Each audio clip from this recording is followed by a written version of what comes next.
Olá, este é o Boletim Diário de Notícias da Ucrânia no canal UATV Português. Siga-nos para saber mais sobre os desenvolvimentos no fronte, na tecnologia ucraniana e a vida durante a guerra. Ative o sininho e inscreva-se no canal.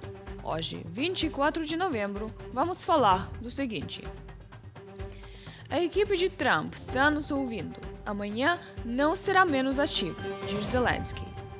Como a Rússia está reagindo ao plano de paz? E como as sanções de Trump estão afetando as finanças do Kremlin agora?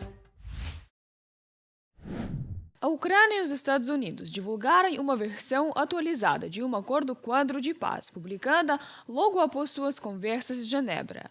As discussões entre as delegações americana e ucraniana sobre a proposta inicial de paz dos Estados Unidos foram agora descritas como construtivas, focadas e respeitosas, ressaltando o compromisso compartilhando de alcançar uma paz justa e duradoura.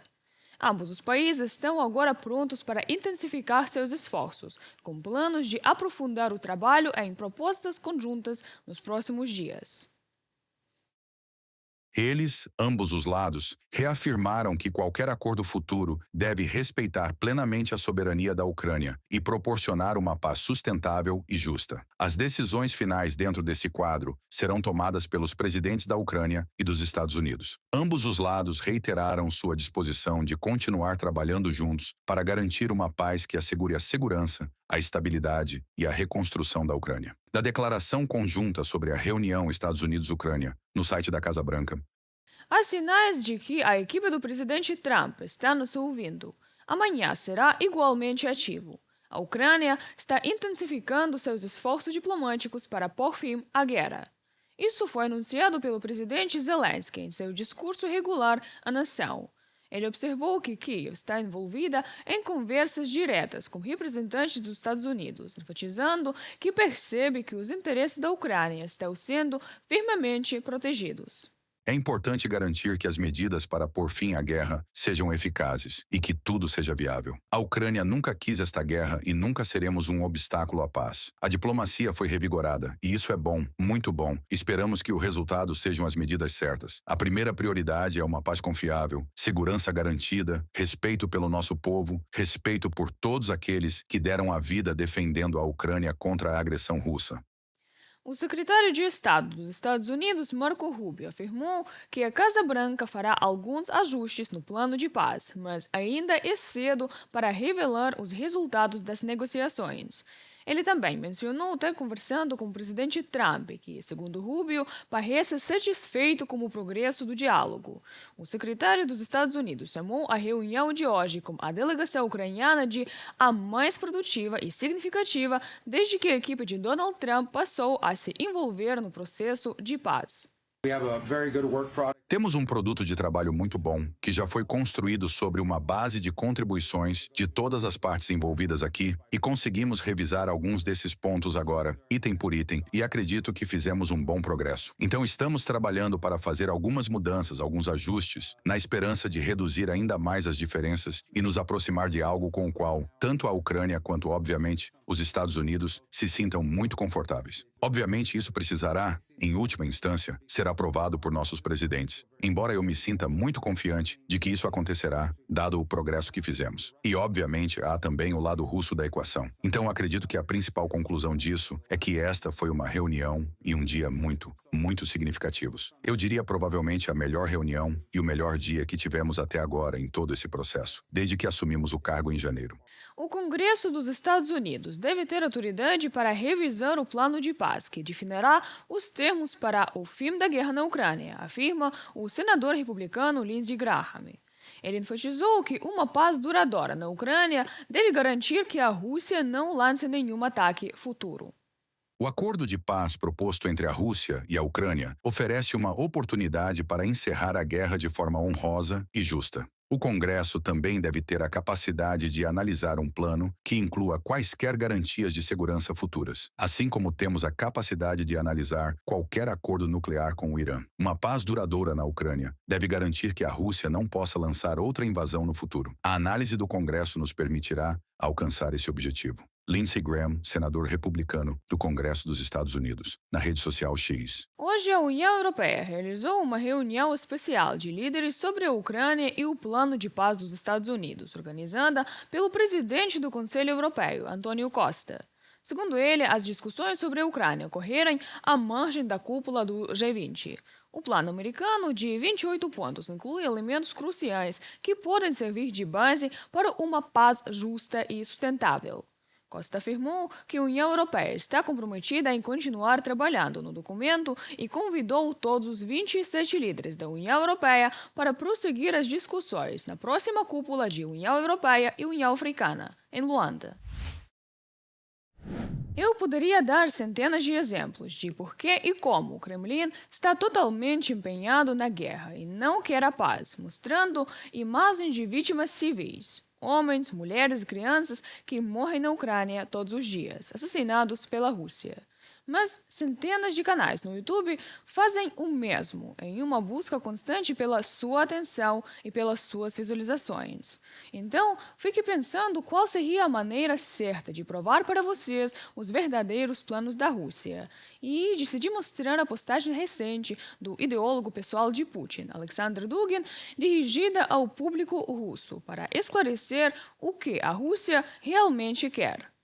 A Ucrânia será inteiramente nossa em 2 anos, no máximo. Possivelmente muito antes disso. Não haverá mais nenhum vestígio de soberania lá, já que os ucranianos não sabem absolutamente como usá-la. Nunca souberam e nunca saberão. Não no caso deles. Pelo que sei, está em pleno andamento um plano detalhado para integrar a sociedade ucraniana a um reino unificado do mundo russo. Está em andamento o trabalho em livros didáticos, programas de emergência para tratamento em massa e reabilitação mental. Um projeto de plano de reorganização administrativa já foi preparado. Muito provavelmente, esses territórios receberão um novo nome. Talvez terras antigas, mas isso está sendo discutido. Não há consenso sobre a preservação ou abolição do dialeto russofóbico de uma língua falada pelos nazistas. Sou a favor de preservá-lo parcialmente, mas nem todos apoiam isso.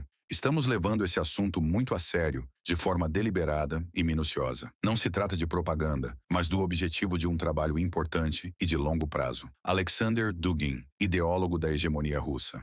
E o plano de Putin-Dugin está sendo implementado neste momento. Enquanto os pontos de plano de paz eram discutidos em Genebra, a cidade de Kharkiv foi bombardeada. Cerca de 20 explosões abalaram a cidade. De acordo com relatórios preliminares, pelo menos 4 pessoas morreram e outras 13 ficaram feridas após um devastador ataque com drones russos em Kharkiv na noite passada. Mais de dúzias de explosões foram ouvidas na cidade. Incêndios explodiram em várias áreas. Entre os feridos estão um menino de 12 anos e uma menina de 11 anos. Casas particulares, arranha-céus, uma empresa e infraestrutura civil foram danificados. A pressão sobre a Rússia continua a aumentar. O orçamento russo deverá perder cerca de 300 bilhões de rublos em receitas de petróleo e gás em novembro e dezembro devido às sanções dos Estados Unidos, de acordo com analistas do The Moscow Times. Em 21 de novembro, expirou o prazo dado por Washington para que as empresas estrangeiras encerrassem todas as negociações com produtores russos.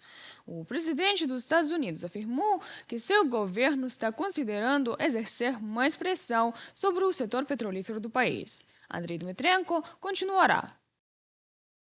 Washington está se preparando para endurecer as sanções contra a Rússia. Membros do Congresso começaram a coletar assinaturas para forçar uma votação sobre um novo projeto de lei, mesmo sem a aprovação da liderança. Algo possível quando 218 representantes assinam a petição. O congressista republicano Brian Fitzpatrick explicou que a iniciativa foi desencadeada por um artigo do Wall Street Journal, afirmando que Trump estaria dando às duas partes até 27 de novembro para aceitar um plano de paz. Fitzpatrick esclareceu: os Estados Unidos estão simplesmente aguardando a resposta da Rússia sobre a retirada incondicional de suas tropas da Ucrânia. Se nenhuma resposta positiva vier, sanções serão aplicadas. Este momento exige paz, através da força, não apaziguamento. Notificamos oficialmente tanto a Secretaria da Câmara quanto a liderança da Câmara sobre nossa petição de desarquivamento para forçar uma votação sobre sanções devastadoras contra a Rússia imediatamente após nosso retorno. Brian Fitzpatrick, membro da Câmara dos Representantes dos Estados Unidos. Pela Pensilvânia, na rede social X. Em 17 de novembro, o presidente Trump anunciou que os republicanos estão elaborando uma legislação que imporia sanções a qualquer país que faça negócios com Moscou. A Reuters informou que os preços do petróleo caíram 1,5% em meio aos esforços intensificados por um cessar-fogo e ao crescente risco de novas restrições, o que já está afastando possíveis compradores de commodities russas. Washington deixou claro que, enquanto o plano de paz estiver sendo discutido, as sanções existentes não serão suspensas. Ao contrário, novas estão em consideração, afirmou o presidente Donald Trump. Elas entram em vigor muito em breve e são muito poderosas. Muito poderosas. Quero dizer, isso torna muito difícil vender petróleo. Isso é algo grande. Toda a economia deles é baseada no petróleo. Donald Trump, presidente dos Estados Unidos, em entrevista à Fox News Radio. Em 21 de novembro, o mais recente pacote de sanções dos Estados Unidos, voltado a Lukoil, Rosneft e suas subsidiárias, entrou em vigor. Muitas empresas indianas e chinesas já começaram a reduzir a compra de petróleo russo. Analistas afirmam que a frota de petroleiros da Rússia corre o risco de ficar no mar sem compradores. Dados da empresa de análise Kepler sugerem que cerca de 48 milhões de barris de petróleo bruto da Rosneft e da Lukoil, principalmente dos tipos Urals e Espo, estão atualmente em trânsito ou começando a ser carregados. Isso inclui aproximadamente 50 petroleiros com destino à China e à Índia, mas também outros sem destino definido ou que se dirigem a portos menores, espalhados do Báltico ao Mar do Sul da China, à medida que intermediários se afastam do comércio. Da publicação da Bloomberg. A pressão crescente sobre o setor de energia da Rússia ameaça a falência de empresas privadas do setor. Gigantes estatais como a Rosneft continuarão a ser sustentados pelo orçamento federal, apesar das perdas, mas especialistas acreditam que a gigante petrolífera privada Lukoil está em risco real de colapso.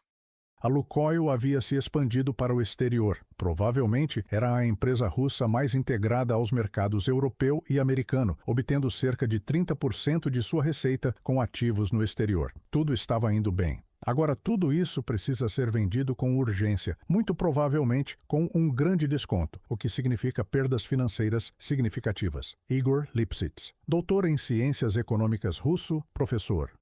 Devido às sanções dos Estados Unidos, economistas estimam que o orçamento russo pode perder cerca de 300 bilhões de rublos em receitas de petróleo apenas em novembro e dezembro.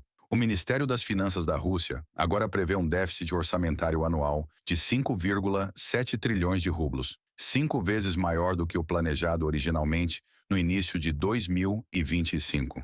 Incapaz de obter lucros de guerra com as exportações de energia, o Kremlin já começou a aumentar impostos internos e a intensificar a arrecadação de receitas dentro do país. Reportagem de Andriy Dmitrenko para o UATV Notícias.